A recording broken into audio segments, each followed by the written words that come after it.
মঙ্গলবার রাতে রঘুনাথগঞ্জের সেকেন্দ্রা গ্রাম পঞ্চায়েতের লালখানদিয়ারে এলাকা দখলকে কেন্দ্র করে শাসক দলের দুই গোষ্ঠীর মধ্যে গন্ডগোল বাধে। চলে ইট বৃষ্টি। বাইরে থেকে লোক নিয়ে এসে পিস্তল নিয়ে দাপাদাপির অভিযোগ উঠল রঘুনাথগঞ্জ 2 নম্বর ব্লকের প্রাক্তন পূর্ত কর্মাধ্যক্ষের স্বামী মাসুদ করিমের বিরুদ্ধে।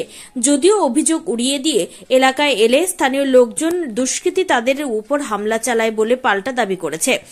তার গাড়িতে ভাঙচুর চালিয়েছে দুষ্কৃতীরা বলেও দাবি। খবর পেয়ে ঘটনাস্থলে আসে রঘুনাথগঞ্জ থানার পুলিশ বাহিনী। এলাকায় অশান্তি পাকানোর অভিযোগ পূর্ত কর্মাধ্যক্ষের স্বামী সহ একাধিক জনকে গ্রেপ্তার করে পুলিশ। বুধবার দুপুরে মাসুদ করিম সহ দুষ্কৃতীদের শাস্তির দাবিতে গ্রামের মূল রাস্তায় নেমে বিক্ষোভ দেখায় মহিলারা। এলাকাবাসীর দাবি, মাসুদ শহর থেকে লোক নিয়ে এসে অকারণেই দাপিয়ে বেড়ায়, গালিগালাজ দেয়, এলাকার সুস্থ পরিবেশকে অশান্ত করছে। জঙ্গিপুর থেকে তরিকুল শেখের রিপোর্ট, জঙ্গিপুর টিভি। আমরা শান্তি চাই, আমরা জানি না কি কারণে এসছে, ওরা কি করতে আসছে, ওদের মতলব কি, ওদের মনে চাল আছে আমরা জানি না, কিন্তু কেন আসছে এটা প্রশ্ন আমরা চাই।